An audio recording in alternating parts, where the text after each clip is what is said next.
I think we're in a certain way helping smallholders to grow, to access modern farming.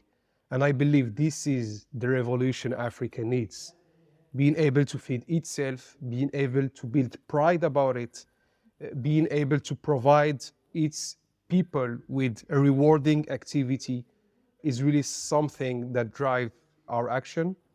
And also, I really believe that with food being now considered as a threat, as a challenge by everyone, there is something that could be build a new relationship between rural areas, cities, that could be much more productive, proactive, and that could really help also youth believe agriculture could be an opportunity for.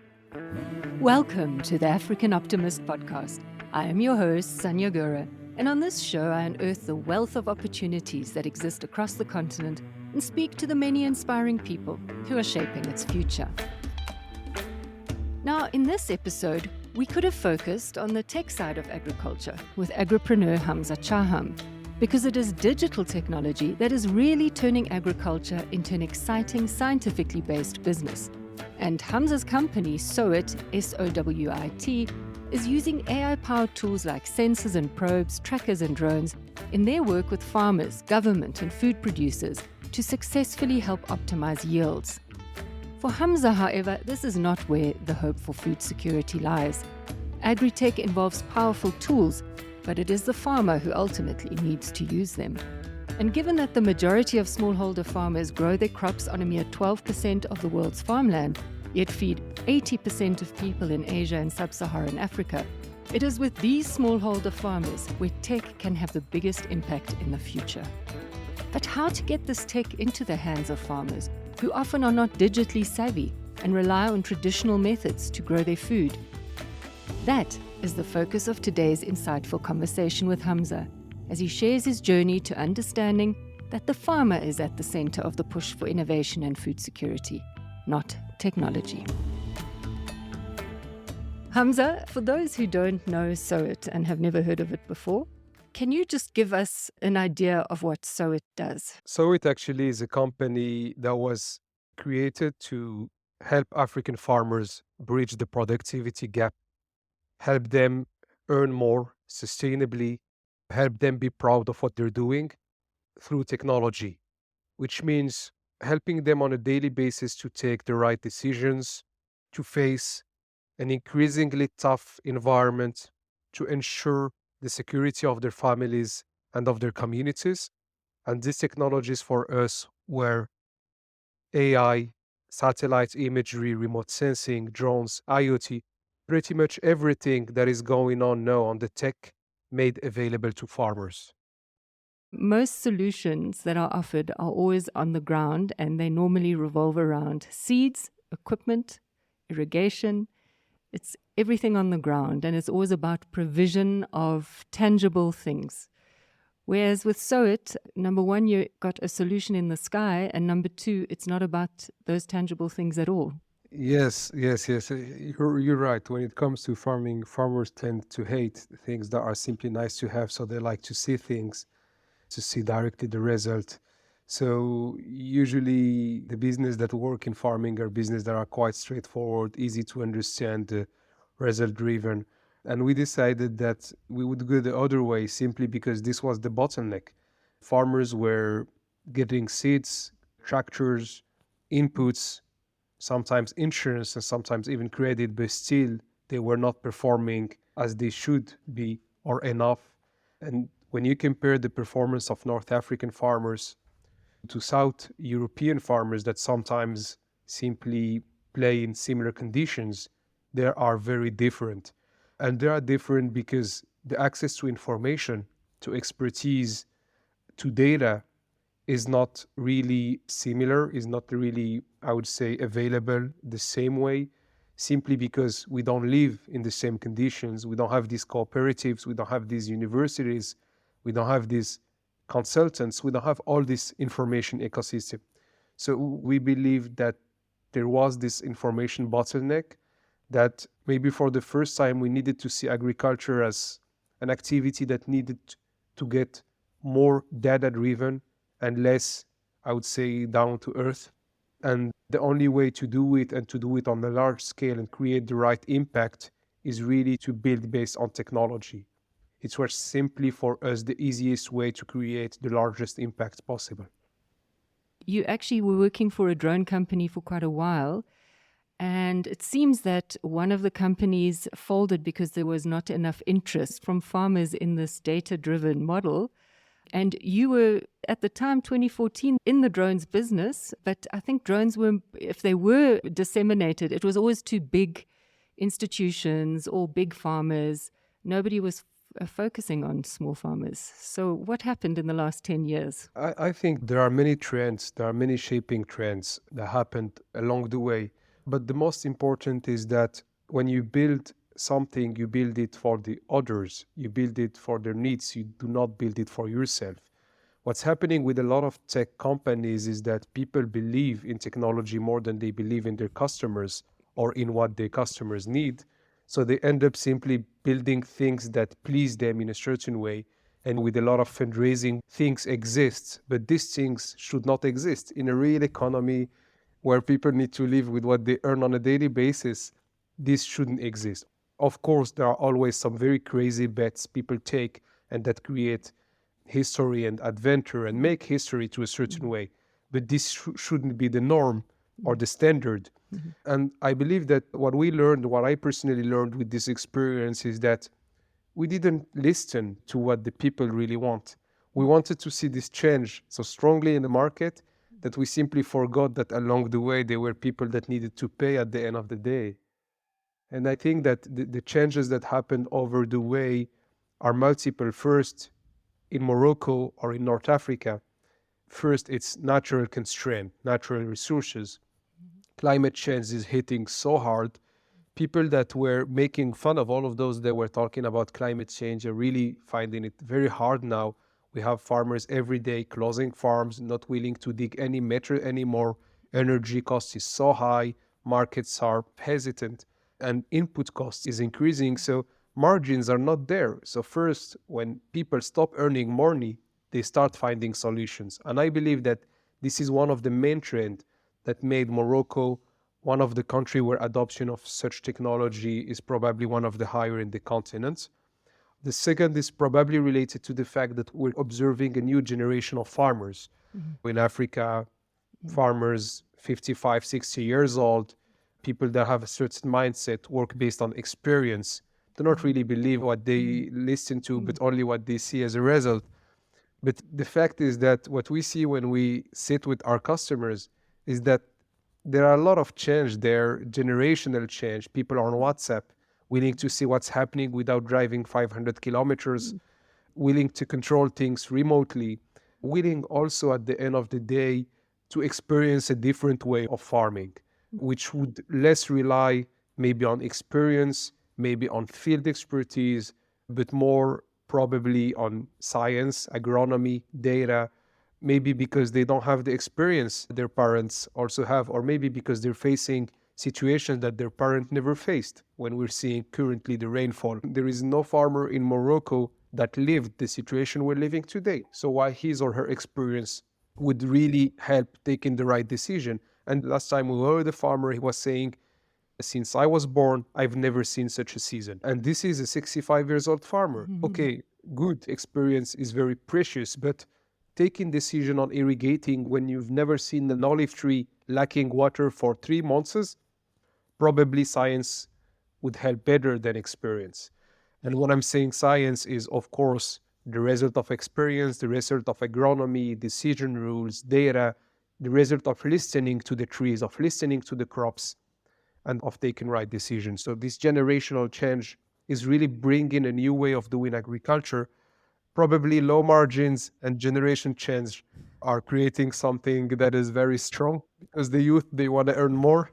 So with margins decreasing, the way of doing things changing, and natural resources putting, I would say, a life threat on agriculture, a lot of people are trying to see what technology can do. And our positioning is that we do not do technology. We simply help farmers solving the problem they have.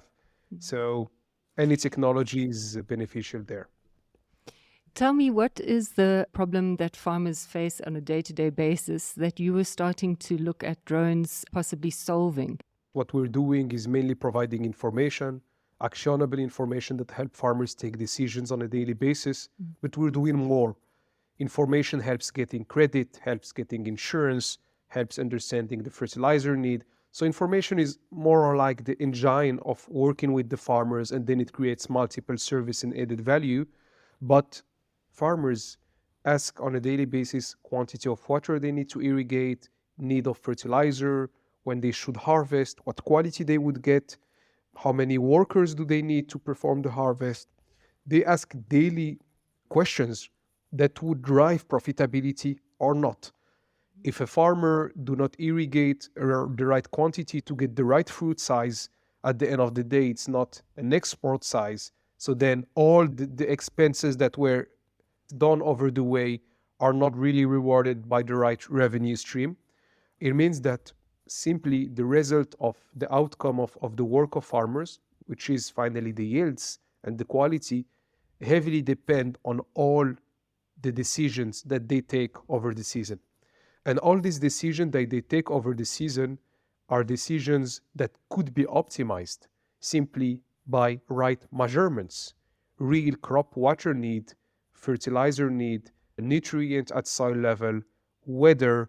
There are so many operations that can be optimized. And what we started doing first with drones, it's simply observing the crop, observing the pests, observing the stress, observing the health status of the crop, of the plot, of the farm, of the vegetation, to help farmers driving better decision making.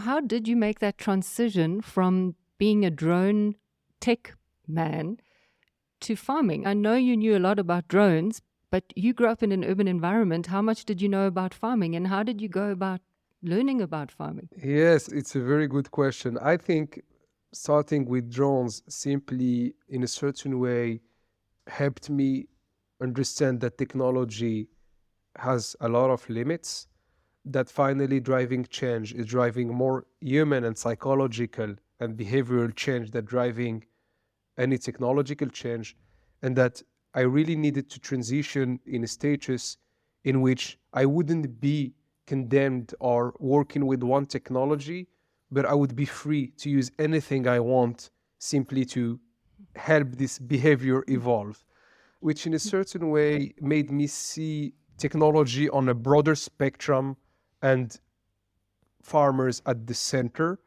And I believe that, of course, you're right. I grew up in an urban area. I had a very urban life, but I always felt very quiet and very happy when I was away.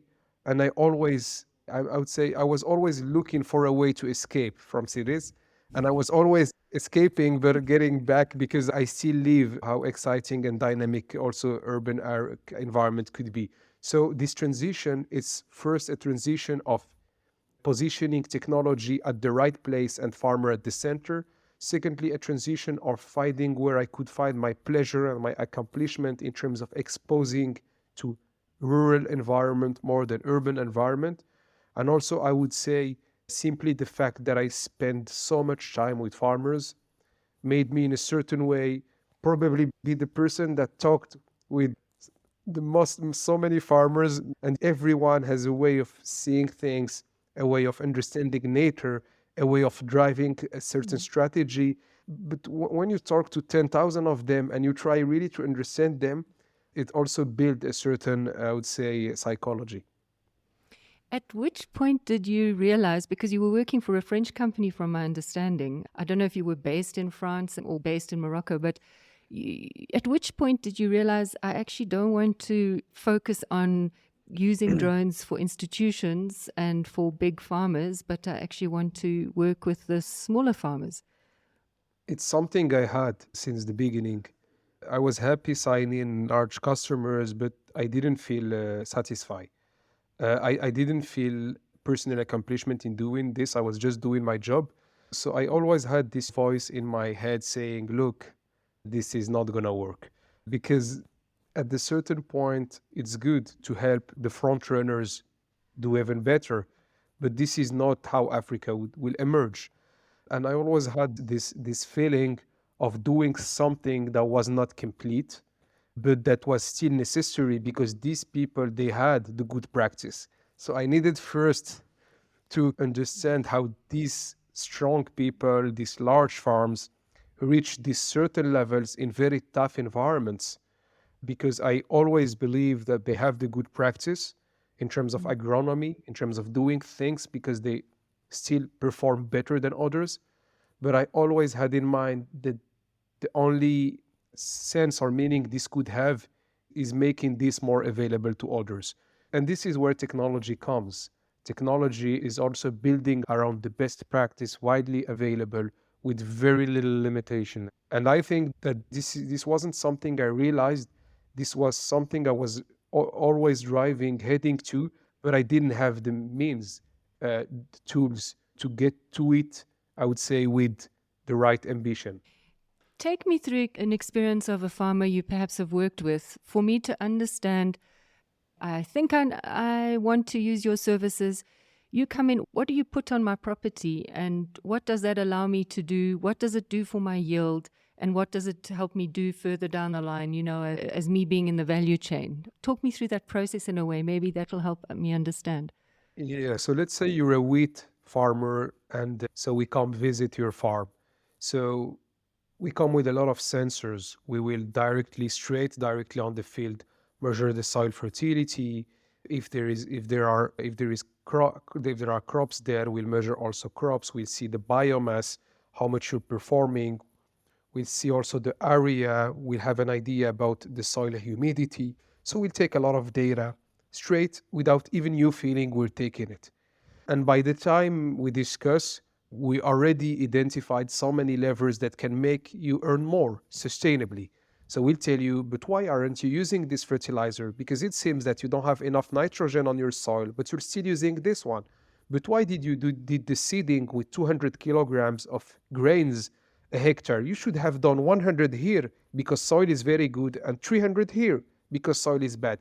But why did you use this tractor in order to do this operation? Because you compacted a lot. So along the way, we'll be identifying all the limiting factors, all the bottlenecks that prevent you from achieving best possible performance. And by the time we finish discussing, we would have a proposition for you. We would tell you, look, what do you want to do with this field? What do you want to do with the plot? How do you see the future? And of course, there are people that are comfortable with what they're doing and will be happy simply to walk away or to simply help with what they need. But the people that want to see the change, we would be providing them with this first over a mobile app they would set up, and we would get constant recommendations so as to sort out all the bottleneck one by one, based on satellite imagery, based on the sensors, based on the data you tell us, based on all this knowledge that is being built on your farm. And those that will tell us, especially smallholders, most of them are illiterate. If you take Morocco, Tunisia, Senegal, or Cote d'Ivoire, they would tell us, what are you talking about? Soil fertility, what is this? Nitrogen, what is this? And we will tell them, look, we have agents, they're trained, they're from your village, they talk your language, and they will digest this for you. They will help you achieve best possible performance, because agriculture is first a human-sized and built activity, so you need to drive the psychological change. And they would tell us, really, these people will help me for this and this and this. We say, not only they would help you, but we can finance all of this for you, in a certain sense, that we would provide you a loan that would enable you to ensure that you upgrade your crop management. Because we can get to a certain point, you tell us, but I don't have this machinery, but I can afford this fertilizer or this seeds. It shouldn't be a problem. From the day we start working, from the day we can get a bundle with everything you need until you reach the performance, and with insurance that enable to secure the harvest in a certain way that you would never be in a position over which working with us would start being a burden. So it's really about observing, understanding the bottlenecks, understanding the culture, the the psychology, and driving change with the right balance between technology and human assistance. For a lot of farmers who don't deal with any kind of data, their reaction, is it curious or is it horrified or is it, I'm thinking of us even looking at AI, as your everyday person looking at AI, and I'm thinking of a farmer must have the same feelings. It's a bit scary, no? This thing in the sky that's going to look at me and my crop. Actually, I don't even think farmer process this kind of of reasoning. What farmer want to see is people that help them. They really don't care about what solution it is, the origin of the solution, the country, the people. They want to see people they can trust and that can help them. And I think that it's very funny what you say, because from their side, it's a very low-tech technology. From their side, there is no technology involved, actually. So if there were, we wouldn't have adoption or user adoption. So from their side, it's very simple.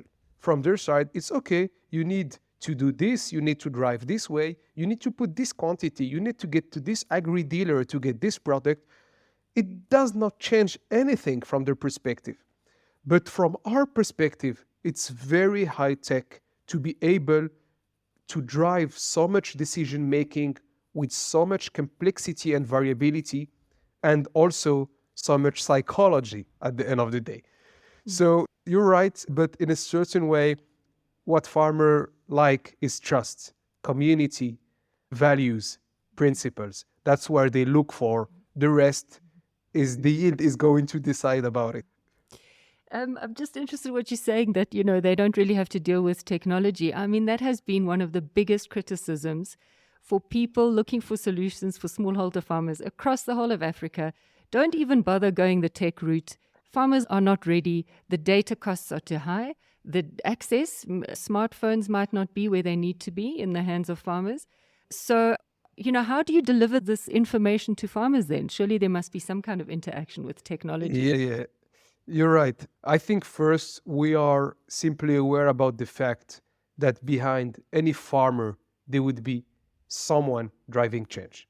It wouldn't be some interface alone and some message alone, because without trust, you wouldn't have any change. And especially this one that is massive, it's about making people put away 30 years of experience and decide to do things differently.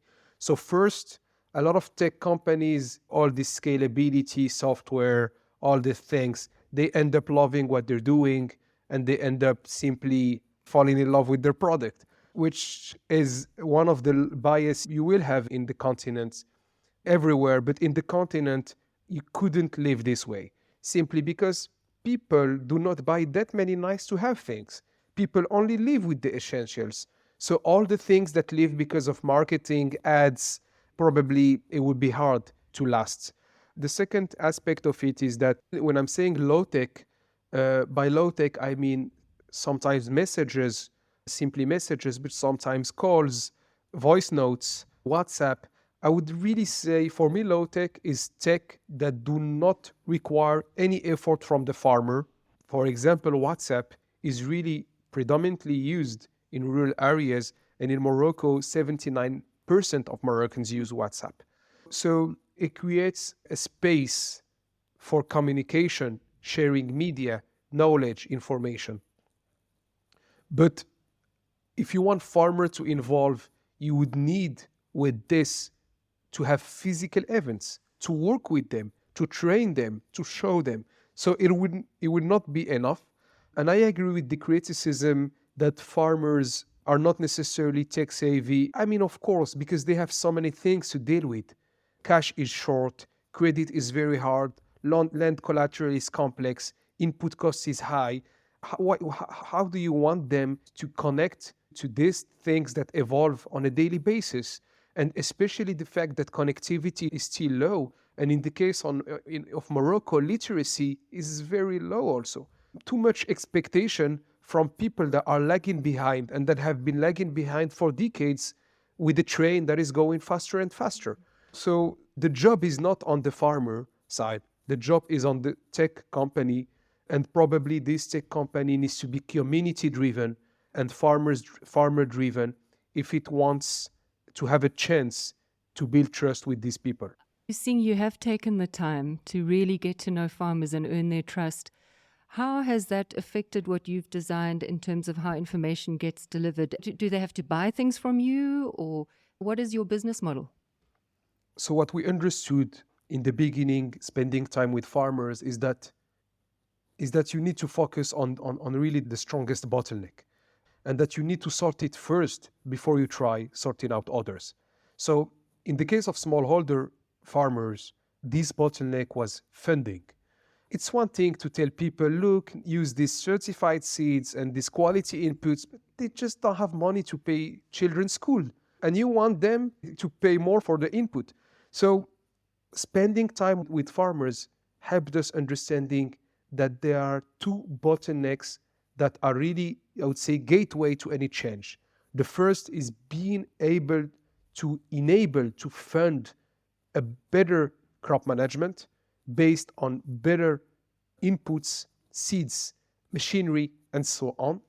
These are yield factors at the end of the day, enabling to get more profitability and upgrading the performance. At a certain point, it only means driving the performance of this smallholder farmer to the performance of his neighbor that is doing better because he can afford better things. And the second bottleneck was market access, in a way that this could only be possible if at the end of the day there is someone paying the right price. So when we understood this, talking with farmers and spending times with farmers, we simply understood that what we were first selling, meaning information and technology, was void if not bundled with financing, enabling this information really to serve and really to be actionable and to be used because there is the money to buy the right fertilizer that you advise. And from the other hand, if at the end of the day, this yield increase generates enough revenue for everyone to be happy, the bank, the farmer, us, the other suppliers. And we simply observed that we were only working with large farms because they were the only one having the necessary funding and market access, and especially export market access, so that they could digest quietly this information and make money out of it. But then spending time with smallholders made us realize that we were not up to our ambition and to our mission, which is really helping everyone to access modern farming. And then we understood that what we were doing needed to go in the back plan, in the back scene, and that it needed to be bundled and it needed to be, I would say, an element of a larger offer. There would be no worries. We're doing all of this together with the right funding, the right market access, and you will not even feel that you are upgrading technically. So it's really the way we evolved with the business model first. There was a software business model based on data access, subscription fees per hectare, and simply large farms paying it. And then with an offering that was more like a credit orchestration, a value chain orchestration, over which we were co-piloting the activity with the farmer based on the fact that we sorted out two main bottlenecks, which were funding with low collateral and then market access with off-takers being contractually secured with a minimum guaranteed price. If I can summarize, if I understood that correctly, you're still operating on a subscription basis, but it's part of a bigger bundle. And when you talk about offtake, are you saying that inbuilt in this bundle is the guarantee that once the farmer reaches a yield, there will be somebody who will not only take that yield or the crop from them, but at a specific price, agreed upon price that is agreed upon by both parties, possibly in advance. Is that correct? Exactly. Okay. How does your subscription model work? What the farmer gets is data on a daily basis, and the farmer pays fees based on the size of the plot. So these are fees per hectare. So if you're 10 hectare, you would be paying $200 fees to get all over the year all the data. So it's very basic, and then you are subscribe to an information, I would say, coming and flowing, and then every year you renew this subscription. Your subscription fee is based on the hectare, the size of the plot or the size of the farm. But there's another aspect to the tiering mechanism in terms of the delivery of the information. Is that correct?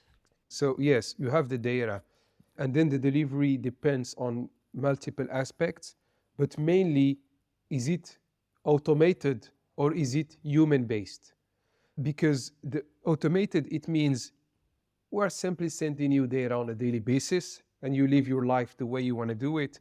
And human-based means we have people digesting this for you and helping you on a daily basis. And these are really the main difference you would have when we are having this subscription is mainly subscription or subscription plus advisor. And then when we evolve to the other business model, which is making this technical assistance available to anyone by sorting out the credit challenge, we simply realized that smallholders cannot work with automated subscription services. All the smallholders we work with need assistance.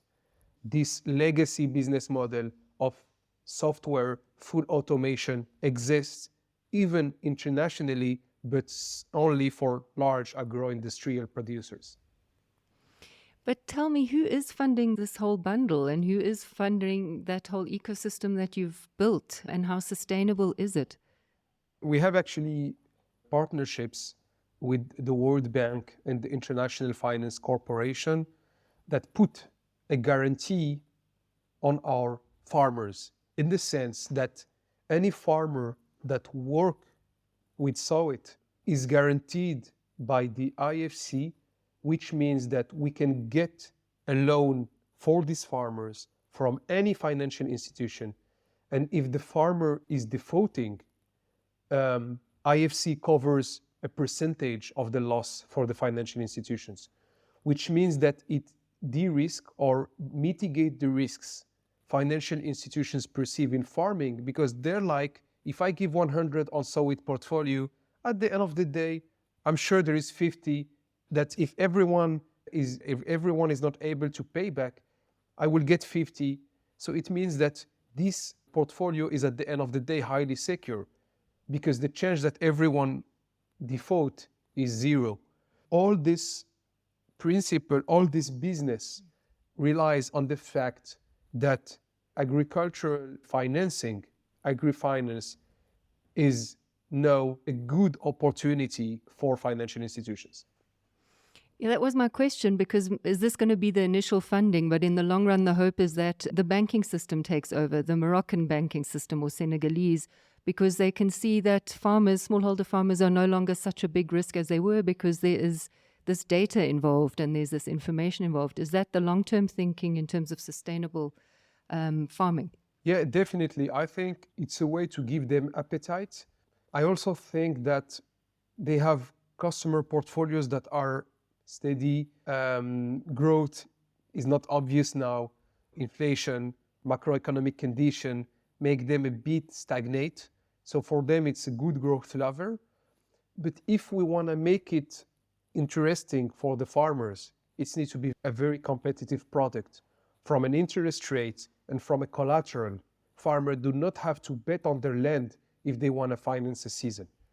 And the only way to get to this level of competitiveness in terms of product design is to get large institutions like the World Bank involved with their weight to say food security is a must, is something we're not willing to negotiate, and is something all our partners need to involve in. Because if you rely on the bank alone, they think risk first. They don't know rural areas. They don't know the farmers. I don't blame them. They're just playing the way they should be playing to get the right profit at the end of the year for the shareholders. And also the regulation, Bail 1, 2, 3, all the mitigation and prudential regulation make it very hard to finance a farmer, because at the end of the day, you cannot refinance the activity the same way. You cannot sue the farmer the same way. It's another world. So for them, getting these large institutions showing the signal that this is where growth is a very critical moment for farming and for us. Hamza, how do you personally see risk? Because I think a lot of people, a lot of investors, when they're looking at you and they're listening to you speak, they must go, this guy must be absolutely crazy. You are dealing with one of the highest risk communities across the whole of Africa. How do you personally view risk, and what would you say to them? Building a farmer community today is probably the less risky thing to do, because at least I will have where to hide. And some place to eat. Exactly. I will have my people and my bread. No, but I think it's a massive opportunity.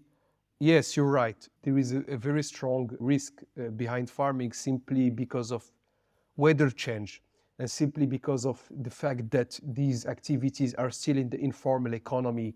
So it's very hard to streamline all of this and to make it understandable by everyone. But I'm happy that farming is now recentered by the fact that there is a new geopolitical order. Wheat is not available as it was before. Farmers are central. Food sovereignty is becoming something that people look at. And inflation, when tomato is reaching a certain price, everyone is becoming crazy. People simply forget that everything starts with agriculture. And banks also, they forgot. So in a certain way, I like to think about history, and I like to think that all the economic modernity started with farm revolutions, with green revolutions, that they freed up labor for the industry, that they built additional income for consumption, that they built culture, that they built communities. And I think that everyone that is simply honest enough to think about the contribution of farmers to our daily life needs to reconsider helping them getting more comfort. I would say that it's risky, yes, because it's very hard to process, and our job is to process it and standardize it, as well as protecting farmers, because we don't want them to be crushed by the way the economy and capitalism are working today. And we will always protect those that are honest, because we will stay with them, and those that are not, they deserve what they deserve, justice. But the fact is that now more and more people are simply aware that financing farming is necessary to ensure stability and continuity. And I see certain government allocating very high subsidy schemes to farmers with very low profitability and very low efficiency simply because they're afraid. And I believe that we're offering a way for those that are afraid of farmers not bringing enough tomatoes on the table or threatening the stability of, I would say, very stable democracies.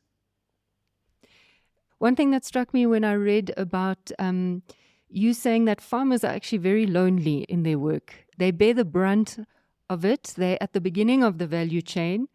They really have to bear the brunt.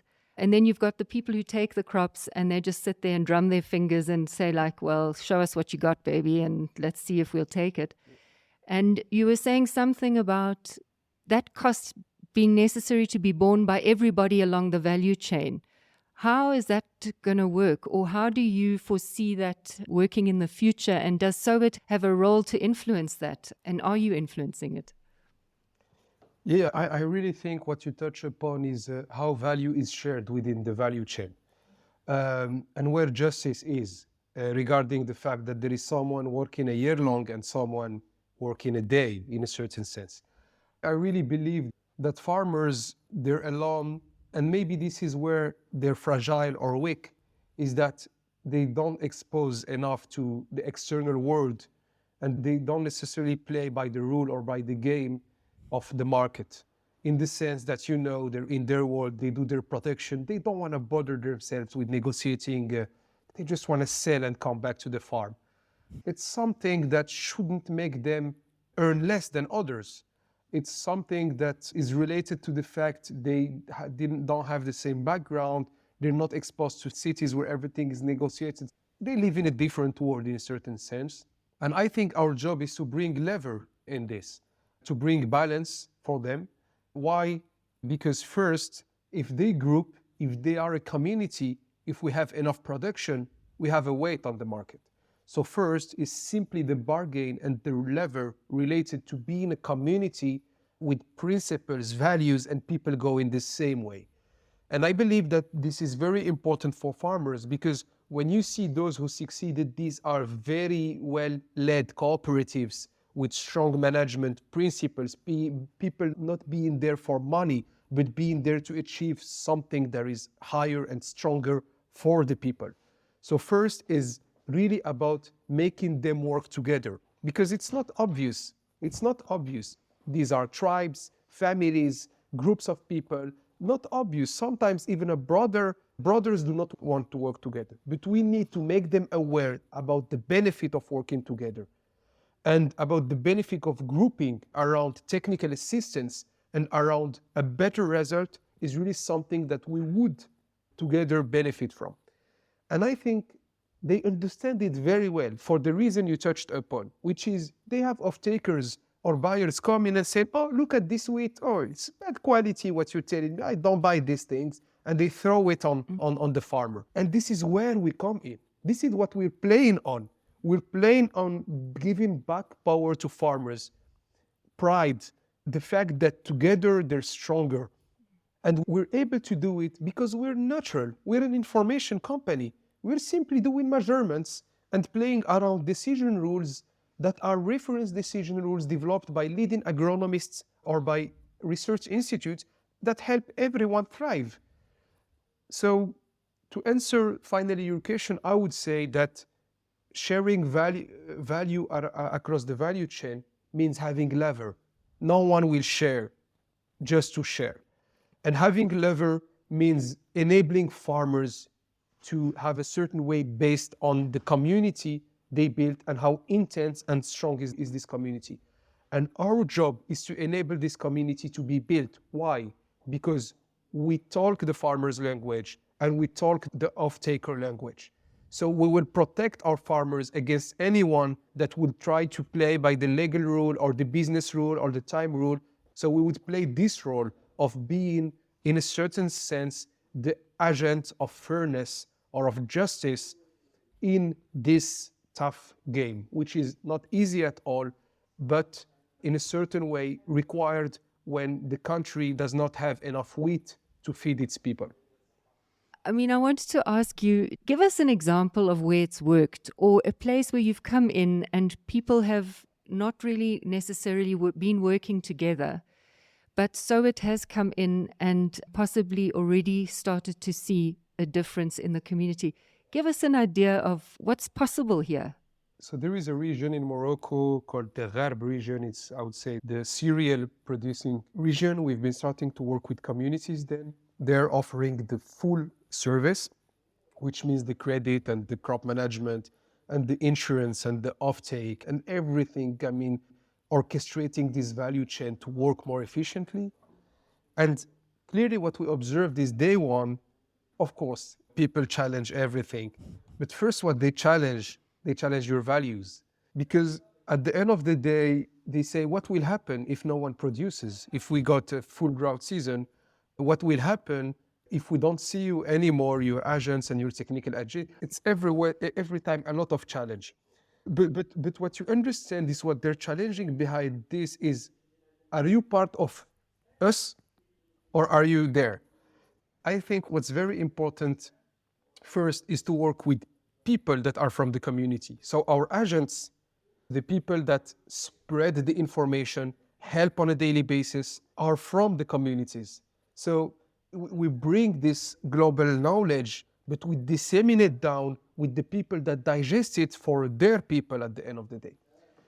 When we started, we were advising them, for example, to do things a bit differently, and were reluctant. So they were, no, but I want to do this way and this way.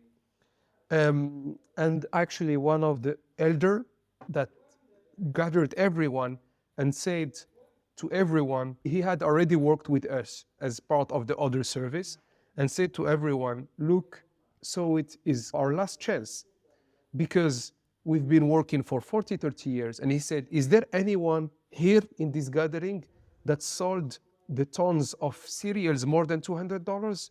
No one. So it is bringing 250. Is there anyone here that has been working with engineers, improving machinery?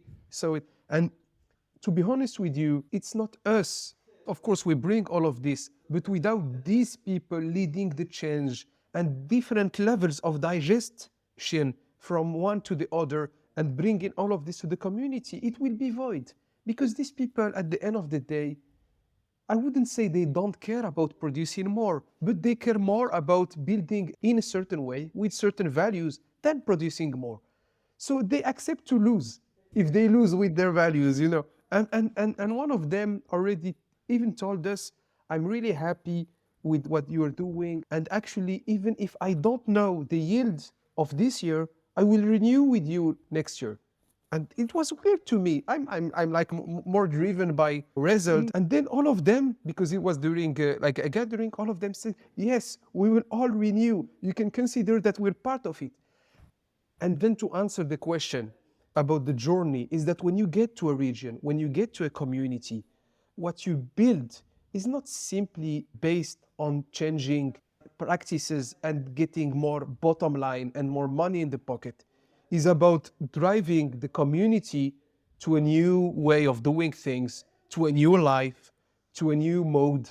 And this, they see it much more than the result. And this for them is much stronger than the rest. So when we get there, we ensure we have the right people. We have an operating system enabling to provide all the knowledge. We have regular meetings and technical assistance and trainings. We fight for them so that any supplier provide the product with the price that is more competitive than a market and higher quality, and that they sell at the good price at the end of the year. And I think when you get this on the ground, it's enough.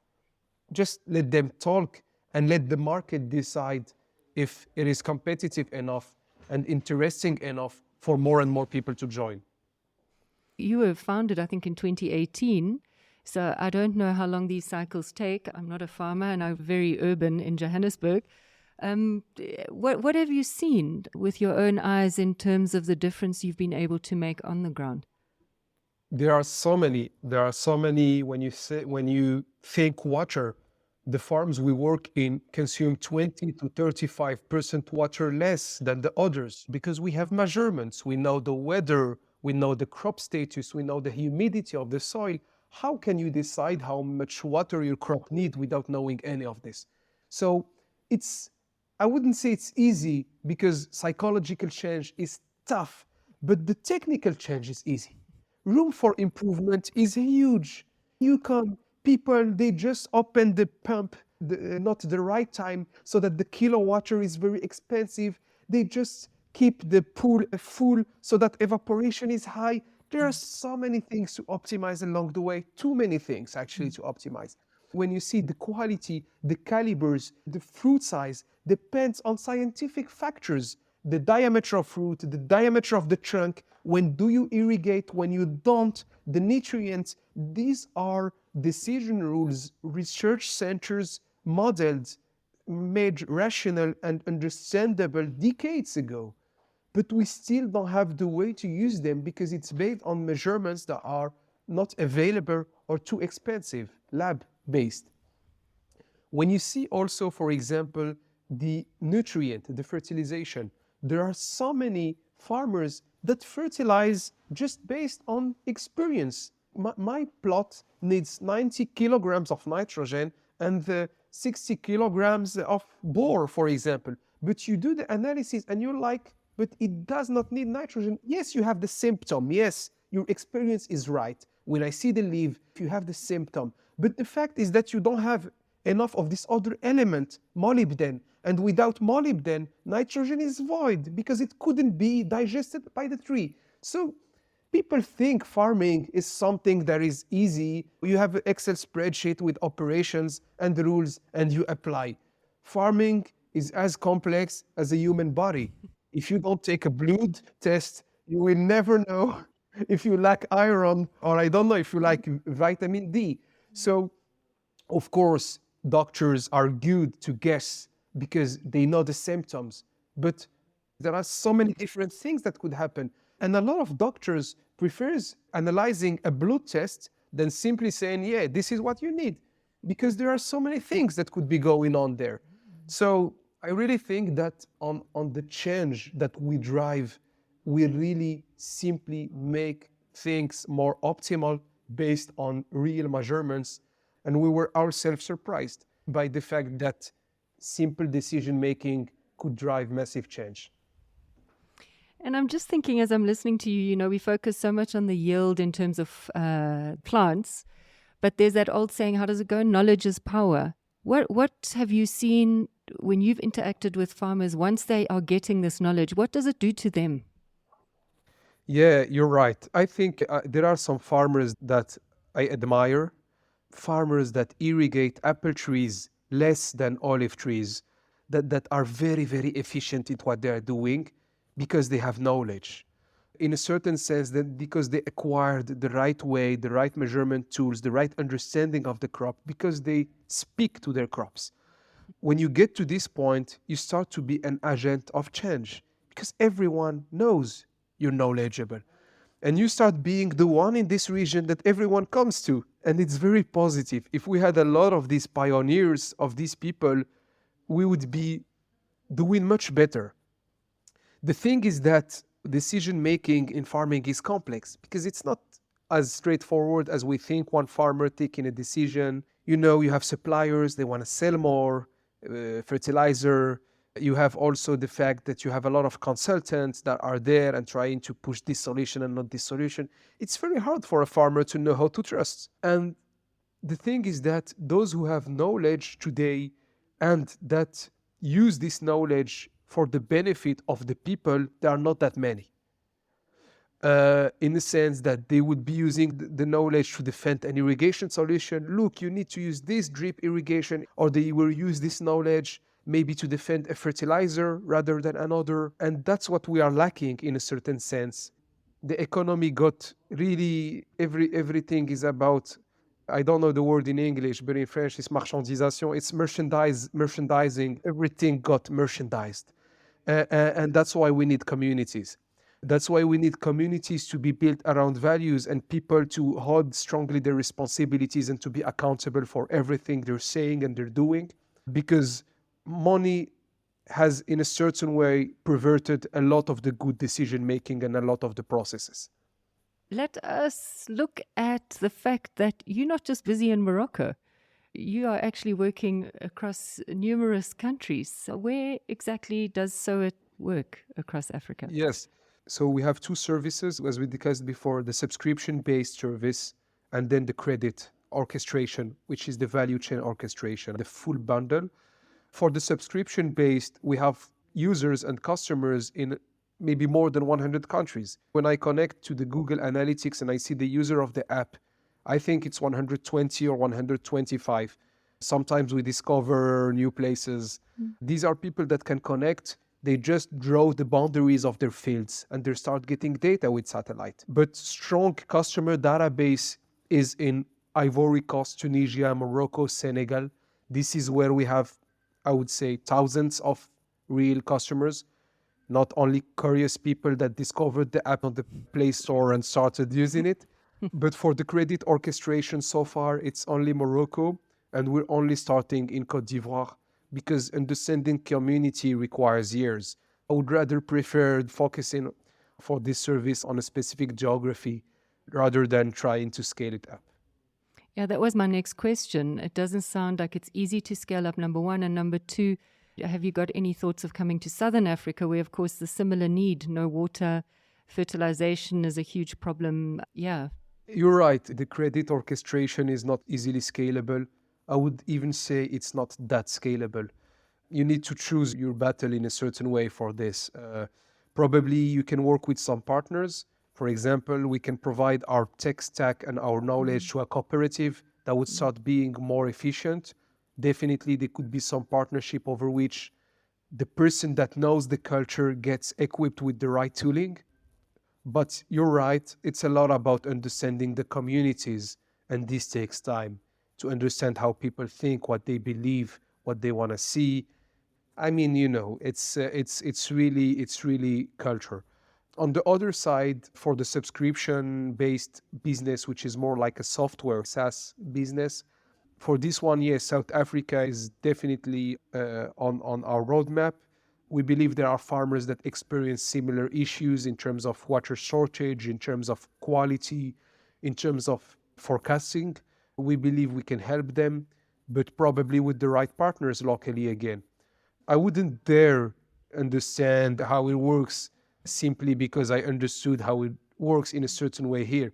So much kilometers, so many meetings. I wouldn't have the energy, honestly, to go through same process. Mm. It was very heavy psychologically.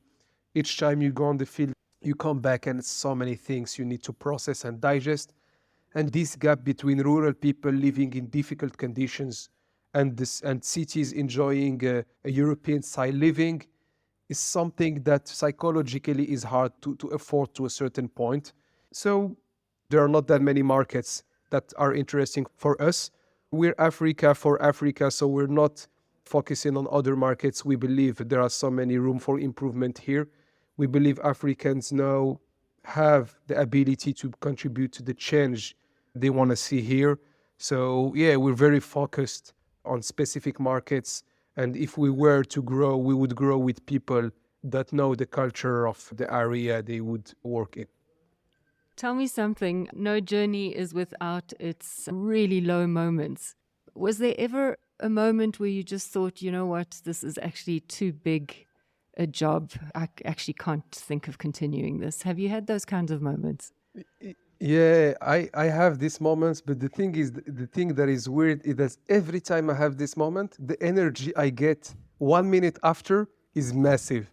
So I'm like, yes, it's too hard. This public authority does not want to deliver these permits. Farmers, there is no rain anymore. It's starting to be in tight. Cash management is complex. And the very time I have this feeling, I have the feeling it's so exciting. Really, really. And sometimes I wonder, I say, how can it be so, rock and Up roll? and down, yes. Up and down. But I believe that it's tough. It's very tough. And I have some friends saying, Hamza, would you advise entrepreneurship? And I'm very cautious because really, from a psychological point of view, I'm very happy I have a family I can rely on. I'm very happy I have a certain psychological stability, but it's so tough. There are certain days over which you're a punching ball, but I like it. I like it because I believe that's the life I want to live in a certain way. I'm not interested in living a more stable life. It's tough, but it's fun. Why should people be excited about what SOWIT is doing? I think we're in a certain way helping smallholders to grow, to access modern farming. And I believe this is the revolution Africa needs. Being able to feed itself, being able to build pride about it, being able to provide its people with a rewarding activity is really something that drives our action. And also, I really believe that with food being now considered as a threat, as a challenge by everyone, there is something that could be build a new relationship between rural areas, cities, that could be much more productive, proactive, and that could really help also youth believe agriculture could be an opportunity for them.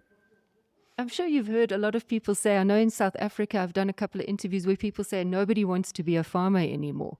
What would you say about that? I think it's all about first the perception of farming that is perceived as a burden, as a very difficult activity, but that could be also a data-driven, interesting activity with science in it, with challenge, with profitability. So it's about changing the minds and also about making better margins because people want to be able to afford university for their children, to afford good food, to go out.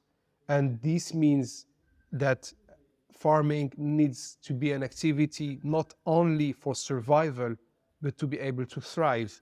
And that's also part of the answer we're bringing on the table by making value chain more efficient and by making the share farmers get more fair given the work they put in. You know, there's so many stereotypes that exist about various countries in Africa.